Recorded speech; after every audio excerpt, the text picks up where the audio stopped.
Dubai ও ভারত থেকে আন্তর্জাতিক চক্র নিয়ন্ত্রণ করছে বাংলাদেশের স্বর্ণের চোরাচালান, বিমানের কর্মকর্তাদের সম্পৃক্ততার অভিযোগ, আইনের যথাযথ প্রয়োগের তাগিদ পর্যবেক্ষকদের।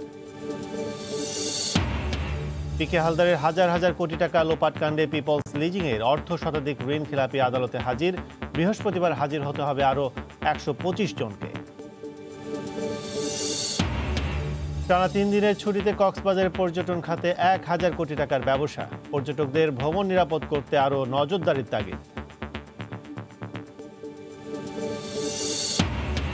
এবং ভাসমান দোকানীদের দখলে রাঙামাটি ঝুলন্ত সেতু, চলাফেরায় ব্যাঘাতে পর্যটকদের অসন্তোষ, লোকবল সংকটে ব্যবস্থা না নিতে পারার অজুহাত কর্তৃপক্ষের।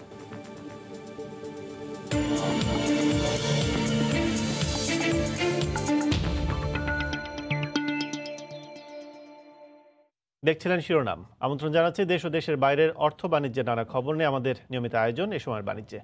আপনাদের সঙ্গে আছি আমি কাজল আব্দুল্লাহ। যশোরের বীরশ্রেষ্ঠ মতিউর রহমান ঘাঁটিতে বাংলাদেশ বিমান বাহিনীর 11 এবং 21 স্কোয়াড্রনকে জাতীয় পতাকা প্রদান অনুষ্ঠানে গণভবন থেকে ভার্চুয়ালি যুক্ত হয়ে বক্তব্য রাখছেন প্রধানমন্ত্রী শেখ হাসিনা। আবারও সরাসরি চলে যাচ্ছে সেখানে। প্রতিটি মানুষের ঘর আলোকিত হবে, আর সেই পরিকল্পনাই আমরা বাস্তবায়ন করে যাচ্ছি। এটাই আমাদের অঙ্গীকার। করোনা ভাইরাসের কারণে হয়তো অনেক কর্মসূচি বাস্তবায়ন করতে পারিনি, কিন্তু সাধারণ মানুষের ভাগ্য পরিবর্তন, প্রতিটি গ্রামের মানুষ যেন শহরের সব ধরনের নাগরিক সুবিধা পায় সেটা নিশ্চিতকরণ, তাদের ছেলেমেয়েদের লেখাপড়া, চিকিৎসা এবং সকল মানুষের চিকিৎসার ব্যবস্থা, সুপেয় পানির ব্যবস্থা, নিষ্কাশনের ব্যবস্থা, চলাচলের সুযোগ সৃষ্টি, সব কিছু মিলেই আমরা ব্যাপক পরিকল্পনা বাস্তবায়ন করে যাচ্ছি, যার সুফল বাংলাদেশ অবশ্যই পাবে। জাতির পিতার জন্মশতবার্ষিকীতে দেশের মানুষের জন্য এটাই আমাদের উপহার থাকবে যে প্রতিটি মানুষ গৃহ পাবে, ঠিকানা পাবে, তাদের ঘর আলোকিত হবে এবং তারা উন্নত জীবন পাবে। সেই চিন্তা নিয়েই আমরা দেশকে পরিচালনা করে যাচ্ছি। এই বছর আমরা স্বাধীনতার সুবর্ণ জয়ন্তী উদযাপন করব এবং সুবর্ণ জয়ন্তী উদযাপনের প্রাক্কালে আমরা প্রতিজ্ঞাবদ্ধ হই নিজেদেরকে দেশপ্রেমিক ও নির্ভীক হিসেবে গড়ে তুলতে। আমাদের সম্মিলিত প্রচেষ্টায় বাংলাদেশকে ইনশাআল্লাহ আমরা উন্নত, সমৃদ্ধ, সোনার বাংলাদেশ গড়ে তুলে জাতির পিতা বঙ্গবন্ধু শেখ মুজিবুর রহমানের স্বপ্ন পূরণ করব। এই প্রত্যয় নিয়েই আজকে আমার বক্তব্য এখানে শেষ করছি। সবাই ভালো থাকেন, সুস্থ থাকেন। আমরা করোনা ভাইরাস টিকা দিতে শুরু করেছি। টিকা গ্রহণ করা সত্ত্বেও সকলে স্বাস্থ্য সুরক্ষা মেনে চলবেন, মাস্ক পরে থাকবেন এবং পরিষ্কার পরিচ্ছন্ন থাকবেন। সেটাই আমার অনুরোধ আপনাদের সকলকে। কারণ টিকা আমরা ক্রয় করেছি, যথাসময়ে টিকা প্রদানও করছি, তারপরেও স্বাস্থ্য সুরক্ষা বিধিটা মেনে চলা সকলেরই দায়িত্ব। নিজেকে সুরক্ষিত করেন, অন্যর সুরক্ষা নিশ্চিত করেন। সেই কথা বলে সবাইকে আবারও ধন্যবাদ জানাচ্ছি। ধন্যবাদ, সবাই সুস্থ থাকেন। এবং সেই সাথে আজকের যে অনুষ্ঠান, এই অনুষ্ঠান আয়োজনে আমি বিমান বাহিনী প্রধান সহ প্রত্যক্ষ পরোক্ষভাবে যারা জড়িত ছিলেন আপনাদের সকলকে আন্তরিক ধন্যবাদ জানাই। আমি অনুষ্ঠানের মাধ্যমে জাতীয় পতাকা প্রাপ্ত বাংলাদেশ বিমান বাহিনীর 11 স্কোয়াড্রন এবং 21 স্কোয়াড্রনের সার্বিক সাফল্য কামনা করছি।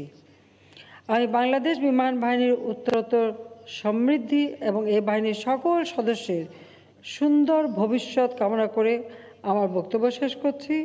মহান আল্লাহ আমাদের সকলের সহায় হন। জয় বাংলা, জয় বঙ্গবন্ধু। বাংলাদেশ চিরজীবী হোক। খোদা হাফেজ। যশোরের বীরশ্রেষ্ঠ মতিউর রহমান বিমান ঘাঁটিতে জাতীয় পতাকা প্রদান অনুষ্ঠানে ভার্চুয়ালি বক্তব্য রাখছিলেন প্রধানমন্ত্রী শেখ হাসিনা। এতক্ষণ সরাসরি ছিলাম সেখানে। মোবাইল চুরি করে আর পার পাবে না চোর। দেশের যে কোনো জায়গায় চুরি যাওয়া মোবাইলের অবস্থান শনাক্ত করা যাবে নিমিষেই। আর এই অসম্ভবকে সম্ভব করেছেন সাইদুর রহমান নামে এক প্রযুক্তি উদ্যোক্তা। নিজের মোবাইল চুরি হওয়ার আক্ষেপ থেকেই মোবাইল অ্যাপ থিফ গার্ড বানিয়ে ফেলেছেন তিনি। অ্যাপটি ব্যবহারে বছরে গ্রাহককে দিতে হবে 350 টাকা। প্রযুক্তি বিশেষজ্ঞরা বলছেন অ্যাপটির ফিচারগুলো আন্তর্জাতিক মানের। শীঘ্রই বাজারে আসছে অ্যাপটি। সামরির উপরের রিপোর্ট। তাহলে দেখা গেল যে এই টাইপের একটা ডাটাবেজ। কিন্তু নিজের জীবনে এমন ঘটনা থেকে শিক্ষা নিয়ে সমাধান খুঁজতে গিয়ে সাইদুর রহমান নামে এক উদ্যোক্তা কয়েকজনকে সাথে নিয়ে তৈরি করে ফেললেন থিফ গার্ড নামে মোবাইল অ্যাপ। ওর মধ্যে যে ফোন বুক ছিল বা আদার্স যে বিষয়গুলো ছিল সেটা এত ইম্পর্টেন্ট ছিল, এটা যেটা আমাকে অনেক কষ্ট দিয়েছে ওইটা রিকভার করার জন্য। এটাও একটা পার্ট ছিল ডেফিনেটলি। 13টি ফিচারের এই অ্যাপ বাজারে আনছে আইটি কোম্পানি সফটালজি।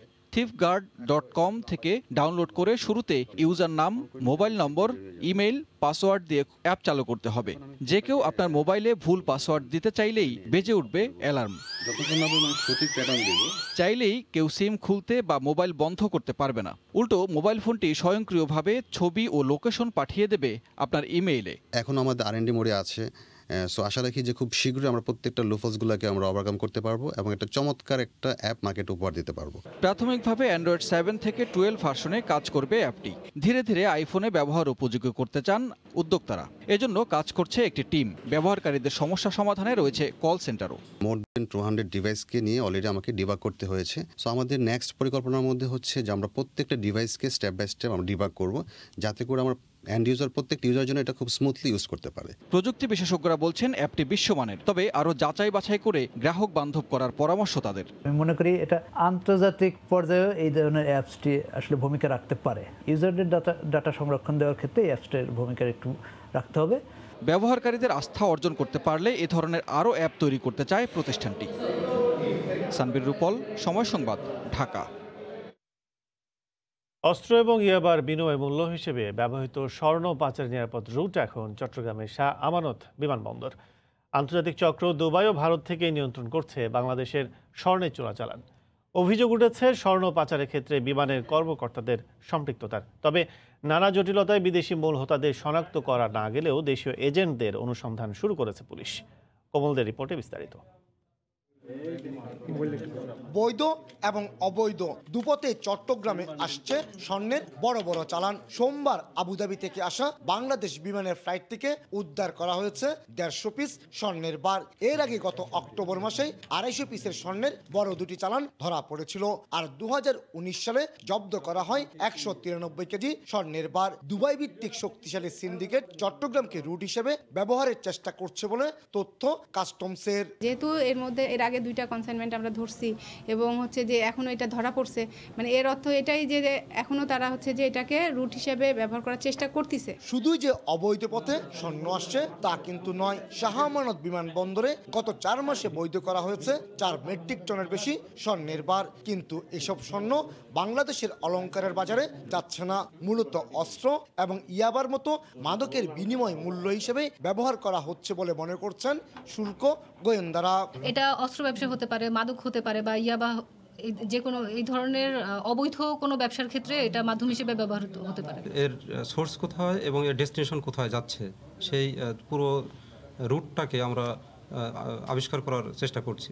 অস্ত্র ও ইয়াবার বিনিময় হিসেবে স্বর্ণের বার ব্যবহারের অভিযোগ ওঠায় নতুন করে অনুসন্ধানে নামছে পুলিশ। যেটি বিনিময় মূল্যের কথা বলা হচ্ছে, এটা আমার মনে হয় না এরকম কোনো বিষয়, বাট তারপরেও যদি এরকম কোনো বিষয় থেকে থাকে, কোনো অস্ত্র বা কোনো মাদকের বিনিময় হয়ে থাকে, তাহলে আমরা সেটাও ব্যাকওয়ার্ড লিঙ্কেজ বা ফরওয়ার্ড লিঙ্কেজ যেটা আছে আমরা সেটা বের করার চেষ্টা করব। গোয়েন্দার সূত্র মতে মধ্যপ্রাচ্যের আরব আমিরাতের দুবাই এবং আবুধাবি থেকেই স্বর্ণের চালানগুলো বাংলাদেশে আসছে। এসব চালানের গন্তব্য প্রতিবেশী দেশ ভারত। কমল দে, সময় সংবাদ, চট্টগ্রাম।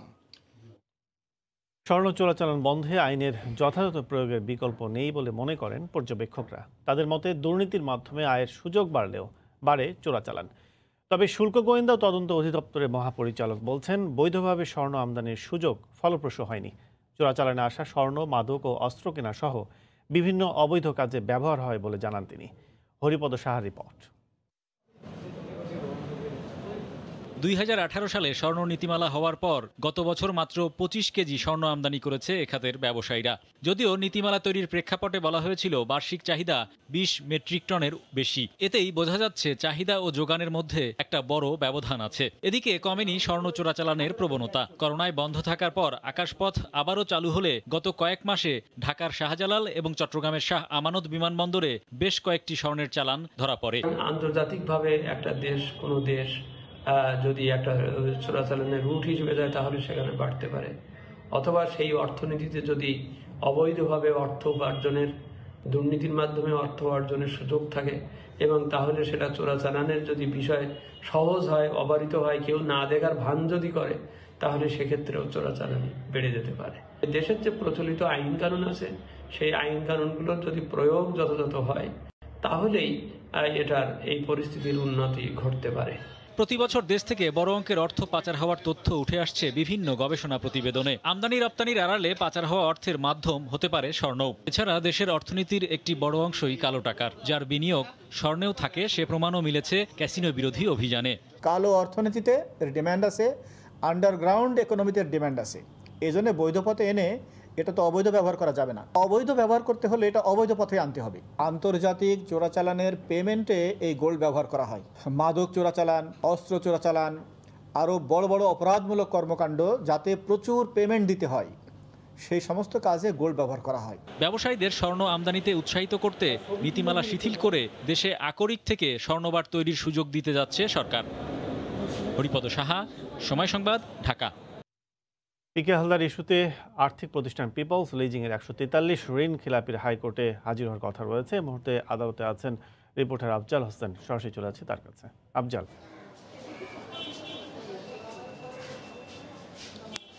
কাজল, আলোচিত পিকে হালদার, যিনি প্রায় হাজার হাজার কোটি টাকা নিয়ে তিনি দেশ ছেড়েছেন, এখন তিনি পলাতক রয়েছেন, সেই পিকে হালদার যে 4টি আর্থিক প্রতিষ্ঠানকে লোপাট করেছেন, যে আর্থিক প্রতিষ্ঠান যার কারণে পথে বসেছে, সেই আর্থিক প্রতিষ্ঠানের একটি হচ্ছে পিপলস লিজিং। পিপলস লিজিংটি এরই মধ্যে কিন্তু অবসায়ন প্রক্রিয়ার মধ্যে রয়েছে, অর্থাৎ 2015 সাল থেকেই এই প্রতিষ্ঠানটি লোকসানের মুখে পড়েছে এবং এই প্রতিষ্ঠানের ঋণ খেলাপির পরিমাণ যেটি দাঁড়িয়েছে 748 কোটি টাকা, যার কারণে এই প্রতিষ্ঠানটিতে যারা বিনিয়োগ করেছেন, যারা টাকা আমানত রেখেছিলেন, তারা কিন্তু পথে বসে গেছেন। তো এই যখন ঘটনা ঘটেছে, এরপরে কিন্তু হাইকোর্ট এই পিপলস লিজিং থেকে ঋণ নিয়ে যারা ঋণটি আর ফেরত দেননি, সেই ব্যক্তিদেরই কিন্তু তলব করেছিল। আমরা গত 21 জানুয়ারি সেই তলবের আদেশটি হাইকোর্ট দিয়েছিলেন এবং বাংলাদেশ ব্যাংক থেকে একটি তালিকা দেওয়া হয়েছিল যে যারা 4 লাখ টাকার উপরে ঋণ নিয়েছেন পিপলস লিজিং থেকে, কিন্তু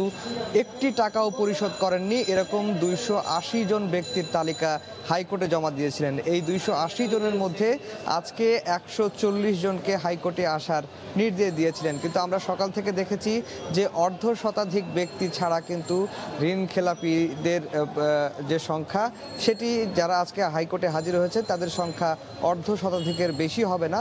যদিও এখন শুনানি চলছে, বিচারপতি খুরশিদ আলম সরকারের যে কোম্পানি বেঞ্চ রয়েছে, একক বেঞ্চ, সেই কোর্টে এই বিষয়টি নিয়ে শুনানি করছেন। আমরা একজন ভুক্তভোগীর আইনজীবী, তিনি আদালতে বলছিলেন যে এই প্রতিষ্ঠানটি পিকে হালদার তার বন্ধু বান্ধবী সহ তাদেরকে পরিচালনা পর্ষদে বসিয়ে কোটি কোটি টাকা লোপাট করেছে এবং এই প্রতিষ্ঠানটি এখন অবসায়ন প্রক্রিয়া অর্থাৎ বিলুপ্তির ঘোষণার যে সিদ্ধান্ত প্রক্রিয়া আসছে তার মধ্যে রয়েছে এবং তারা বলছেন যে এই টাকাগুলো বিনিয়োগকারী, যারা ক্ষতিগ্রস্ত বিনিয়োগকারী, তারা বলছেন তারা কোনোভাবেই যে কোনোভাবে হোক এই টাকাগুলো তারা ফেরত চান। তারই অংশ হিসেবে কিন্তু 280 জন যে ঋণ খেলাপি, যারা 4 লাখ টাকার বেশি ঋণ নিয়েছিলেন কিন্তু একটি টাকাও পরিশোধ করেননি, তাদের মধ্য থেকে আজকে 140 জনকে আদালতে ডেকেছিলেন। এদের মধ্যে অর্ধ শতাধিক ব্যক্তি এসেছেন, অনেকেই আসেননি বলে আমরা জানতে পেরেছি। সে বিষয়ে এখন শুনানি চলছে। শুনানি শেষ হলে আজকের এই বিষয়ে কি আপডেট হয় সেটি আপনাদেরকে জানাতে পারবো। এই ছিল হাইকোর্ট থেকে আমার কাছে পিপলস লিজিং এর বিষয়ে সবশেষ খবর। কাজল। পিপলস লিজিংয়ের খেলাপির 143 জনকে আদালতে হাজির হওয়ার কথা রয়েছে, সেখানে সবশেষ অবস্থানে আছেন সহকর্মী আফজাল হোসেন। টানা 3 দিনের ছুটিতে পর্যটন খাতে প্রায় 1000 কোটি টাকার ব্যবসা হয়েছে সমুদ্র সৈকতের শহর কক্সবাজারে। ভ্রমণে আসেন 4 লাখের বেশি পর্যটক। পর্যটকদের হয়রানি ঠেকাতে প্রশাসনের আগেভাগে নজর দেওয়া প্রয়োজন বলে মনে করে জেলার চেম্বার অব কমার্স। আরও জানাচ্ছেন সুজাউদ্দিন রুবেল।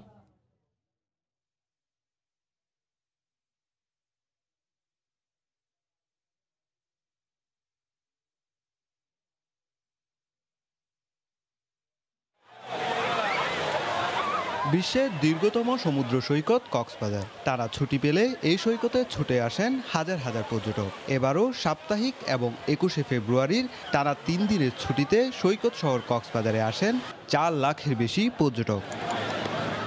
বার্মিজ মার্কেটগুলোতে ছিল পর্যটকের উপচে পড়া ভিড়। বার্মিজ আচার, পোশাক, গহনা ও শুটকির দোকানগুলো ছিল বেচাকেনায় সরগরম। পাশাপাশি পরিবহন ও রেস্তোরাঁগুলোও পার করেছে ব্যস্ত সময়।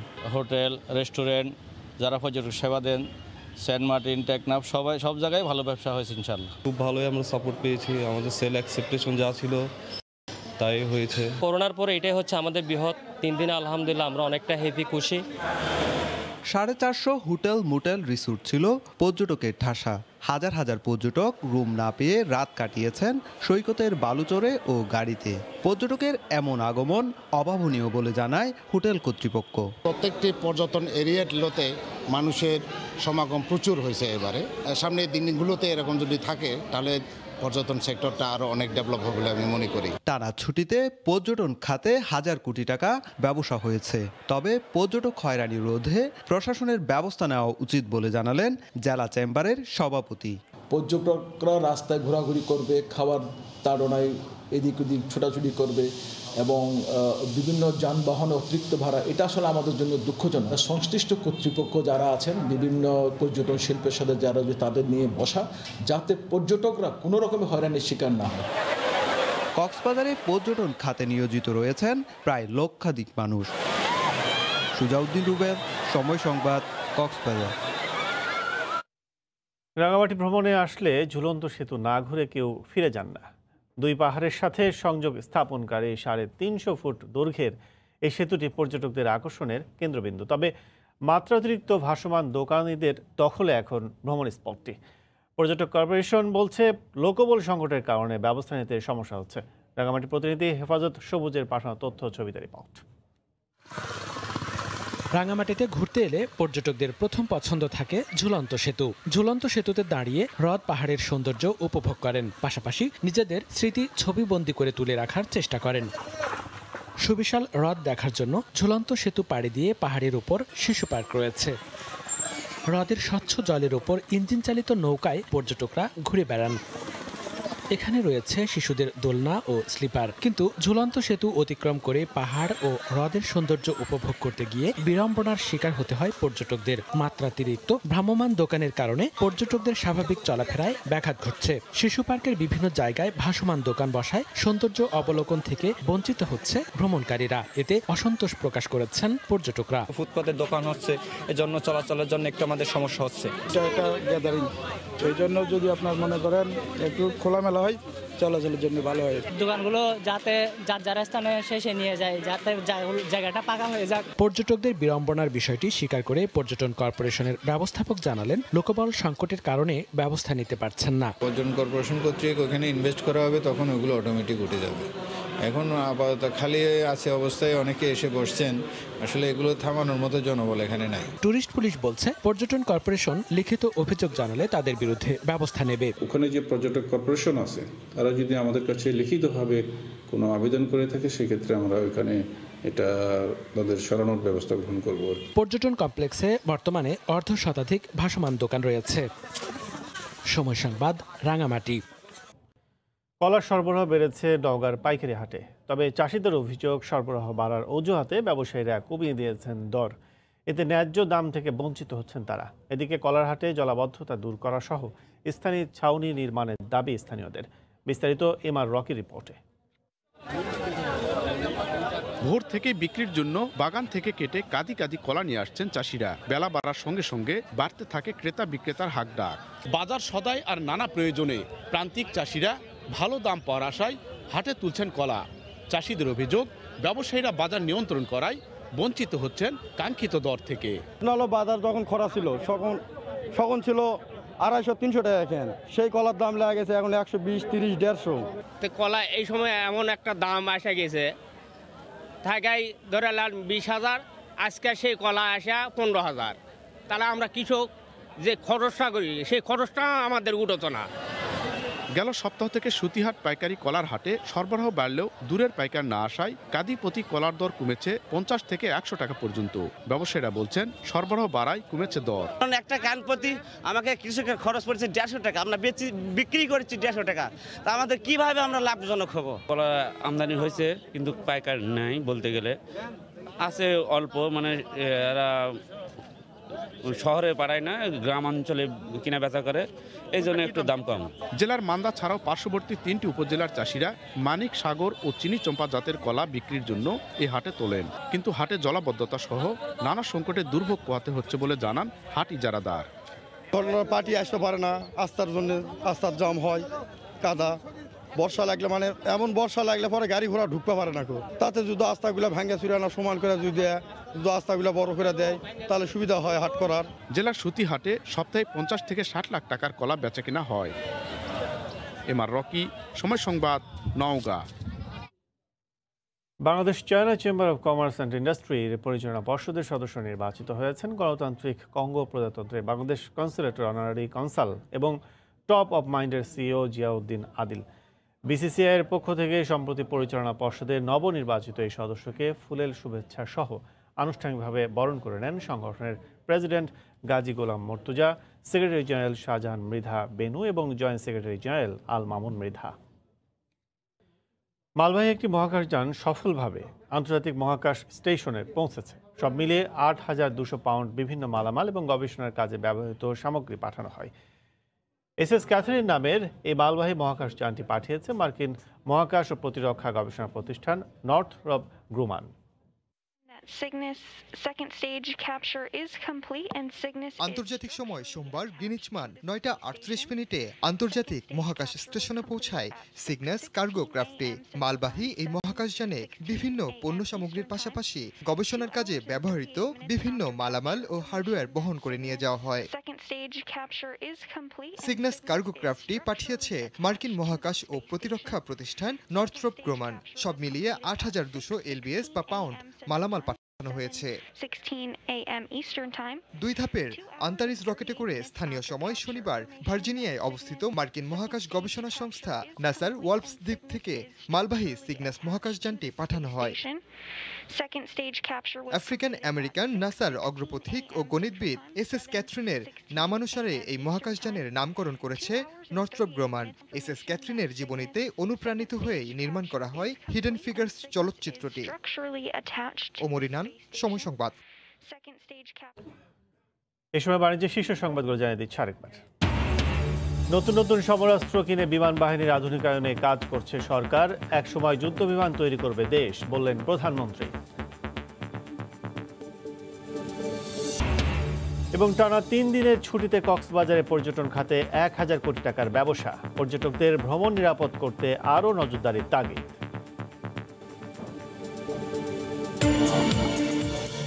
এই ছিল এ সময় বাণিজ্যে। সঙ্গে থাকুন সময়।